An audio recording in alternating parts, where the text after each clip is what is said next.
नमस्कार दोस्तों, मैं सुनील कुमार आपका स्वागत करता हूं आपके अपने चैनल क्या ऐसा होता है।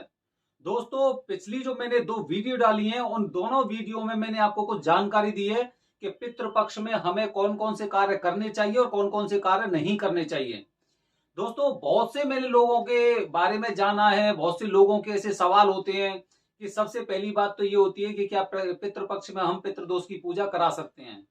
तो अधिकांशतः लोगों को ये पता होता है कि जो हमारे पितर होते हैं वो धरती पर आते हैं पितृपक्ष में। तो उन्हें प्रसन्न करने के लिए वो काफी तरह तरह के उपाय करते हैं। कोई किसी तरह का उपाय बता देता है, उन्हीं कार्य को वो करने लग जाते हैं पितरों को खुश करने के लिए। और मानना ये भी है कि पितृपक्ष में किए गए कुछ ऐसे कार्य, उनसे पितृदोष को मुक्ति मिलती है।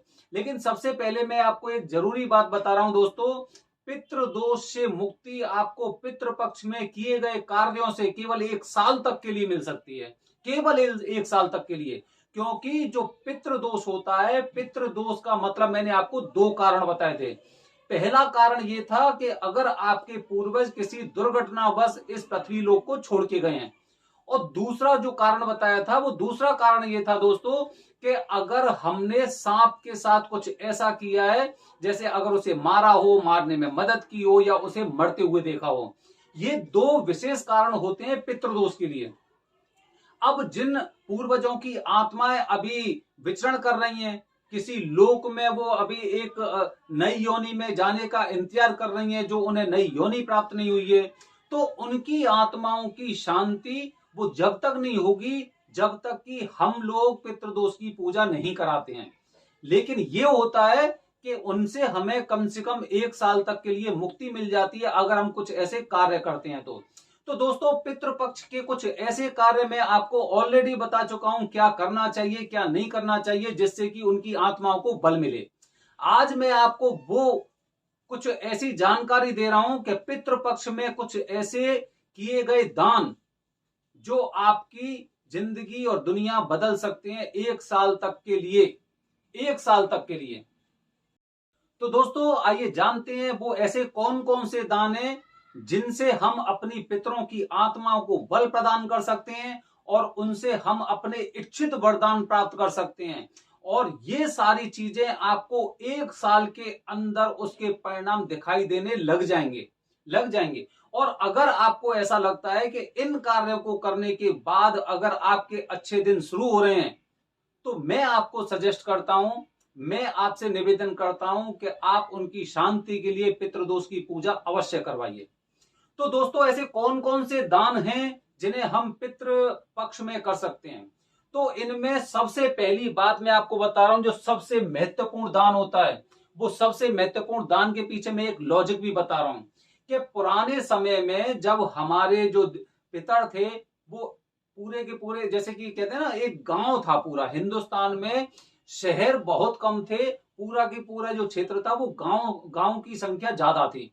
तो गांव में अधिकांशतः लोग क्या करते थे, मतलब ज्यादातर ही करते थे, अधिकांशतः नहीं, ज्यादातर लोग ये करते थे कि खाना खाने के बाद उन्हें मीठा चाहिए होता था। तो इसीलिए मीठे के रूप में वो गुड़ का सेवन करते थे, गुड़ का। तो दोस्तों, ये एक सबसे पहला और महत्वपूर्ण दान ऐसा होता है, गुड़ का। क्योंकि खाना खाने के बाद अगर आपकी आत्मा किसी चीज को मांग रही है और उससे आपकी पूर्ति हो रही है, तो इसका मतलब यह है कि वो दान सर्वश्रेष्ठ होता है। इसीलिए प्रयास करो कि पितृपक्ष में गुड़ का दान आपको अवश्य करना चाहिए। गुड़ का दान आपको अवश्य करना चाहिए। अब दान आप किसी को भी कर सकते हैं, पंडित जी को कर सकते हैं या फिर गरीब लोगों को कर सकते हैं। तो दोस्तों, ये एक महत्वपूर्ण पॉइंट ऐसा था कि हम दान क्या करना है, दान हम किसे करना है। तो किसे करना है इसके बारे में तो सब लोग जानते हैं, लेकिन दान क्या करना है वो मैं आपको बता रहा हूं। सर्वश्रेष्ठ होता है गुड़ का दान। क्योंकि एक और मान्यता है कि अगर हम कुछ मीठी चीजों का दान करते हैं तो संबंध में मिठास आती है। और दूसरी बात ये होता है कि उससे हमारे जितने भी जो ग्रह क्लेश टाइप के जो ग्रह थे, मतलब एक बुरे नक्षत्र थे, वो भी उसके साथ चले जाते हैं। तो पहला दान हो गया आपका गुड़ का दान। अगला अगला दान जो होता है वो होता है घी का दान। देसी घी का दान भी कम अहमियत नहीं रखता है। देसी घी का दान भी, ये मान लो कि आपने आपके पितरों को वो शांति देता है।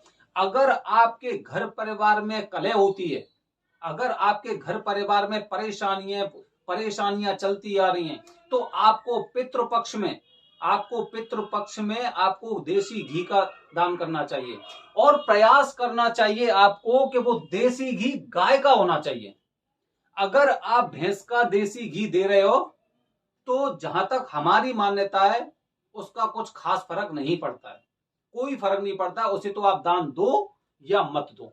लेकिन जो गाय का जो देसी घी होता है उसका दान भी महत्वपूर्ण होता है और सर्वश्रेष्ठ होता है। क्योंकि अगर आप घी दान कर रहे हो तो इसका मतलब यह है कि आपके परिवार में एक खुशियां आ रही हैं, आपके परिवार में सामंजस्य बैठ रहा है, और जो आपके घर में गृह कलेश टाइप की चीजें होती थी वो सारी चीजें आपकी खत्म होने वाली हैं। दोस्तों तीसरा मैं दान बता रहा हूं। तीसरा जो दान होता है वो होते हैं काले तिल। काले तिल का दान, ये तो हर प्रकार का, आप कोई भी दोष हो, चाहे आप पे शनि दोष हो, राहु दोष हो, या फिर मंगल दोष हो, कुछ भी दोष हो, काले तिल का दान तो ऐसा माना जाता है कि ये सब जितने प्रकार के दोष होते हैं उन सब में इसकी जरूरत पड़ती है। इसलिए काले तिल की भूमिका भी कम नहीं है।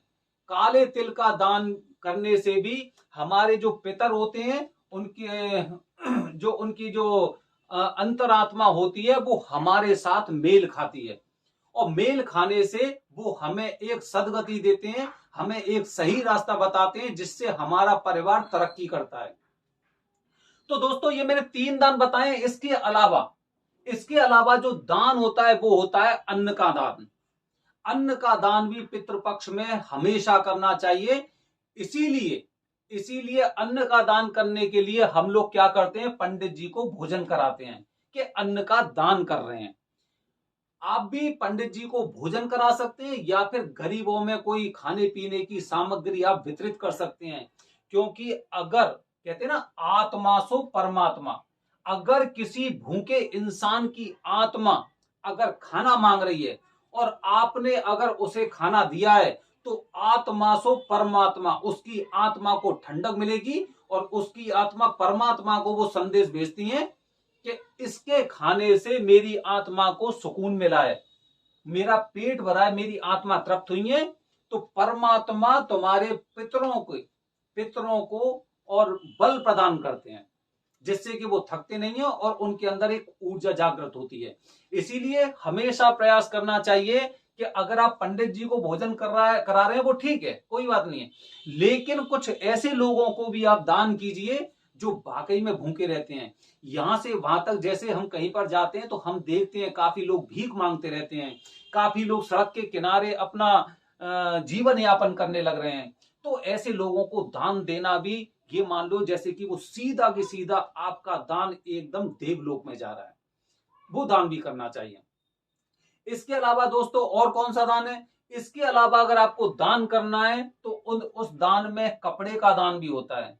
कपड़े का दान हम लोगों को अवश्य करना चाहिए। सर्दियों में भी आपने देखा होगा कैसे लोग एक चादर में रोड के किनारे बैठे रहते हैं, आग जला के वहां पर, और अपना जीवन यापन करते हैं, रात को बिताते हैं। उनको भी सर्दी लगती है। अब उनको सर्दी लग रही है तो मतलब ये है कि हमारे पास अगर पूरे एकदम रिसोर्सेस हैं, हमारे पास इतनी आमदनी है, तो हमें ऐसे भी कार्य करने चाहिए। ये भी एक बहुत महत्वपूर्ण पॉइंट है कि गर्मी में सर्दी में वो बेचारे ऐसे ही कपड़ों में बैठे रहते हैं जिनके पास पहनने को कपड़े नहीं है।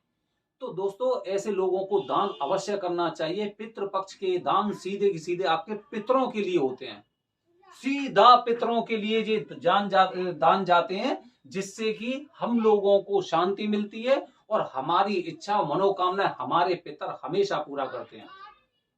इसके अलावा दोस्तों एक दान और है, हालांकि गौदान भी काफी लोग बताते हैं कि गौदान पितृ पक्ष में करना चाहिए, लेकिन आजकल वो चीजें बहुत ज्यादा अलग हो गई हैं चीजें कि दान नहीं कर पा रहे हो, दान करें तो किसी के उसके घर में भी जगह नहीं है। तो इसीलिए हमें प्रयास करना चाहिए, अगर हमें दान करना है तो कुछ जानवरों और पक्षियों के लिए भी दान करना चाहिए। हमने काफी बार ऐसे देखा है, रास्ते में बैल खड़े हुए हैं, गाय खड़ी हुई हैं, भूखी हैं, पॉलीथीन खा रही हैं, वो उनसे पेट भर रही हैं। हमारे ऊपर तो धिक्कार है कि हम लोग इतना सब कुछ होने के बावजूद भी किसी एक जानवर का पेट नहीं भर पा रहे हैं। कुत्तों को हमने देखा है, लोग उन्हें डंडा मार सकते हैं, लेकिन वो उन्हें खाना नहीं खिला सकते।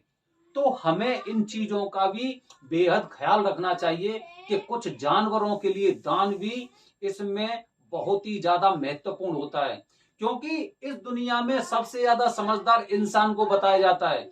जानवर की बुद्धि ऐसी होती है, भगवान ने उसे उसी के अनुसार बनाया है।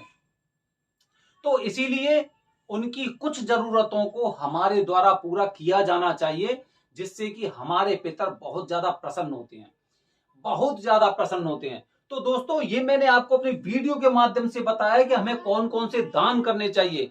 ऐसे ही जो सबसे अंत में दान बचा है, वो बचा है वृक्षों के लिए दान।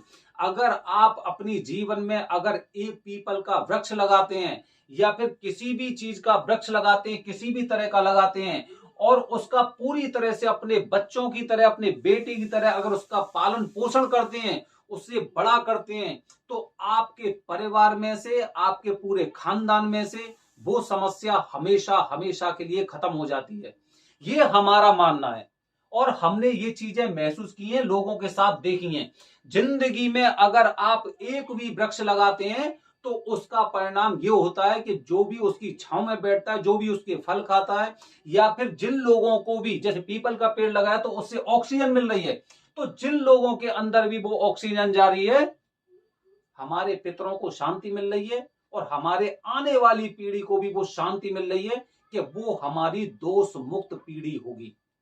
दोस्तों, तो इस वीडियो के माध्यम से मैंने आपको बताया कुछ दान जो पितृ पक्ष में करने चाहिए और जिनसे पितृ दोष में हमेशा हमेशा के लिए मुक्ति मिल सकती है। धन्यवाद दोस्तों। आने वाली वीडियो में मैं आपको पितृ दोष और पितृ पक्ष के बारे में कुछ इस तरह की जानकारी दूंगा जो जानना बेहद जरूरी है। धन्यवाद दोस्तों। जय हिंद, जय भारत, हर हर महादेव।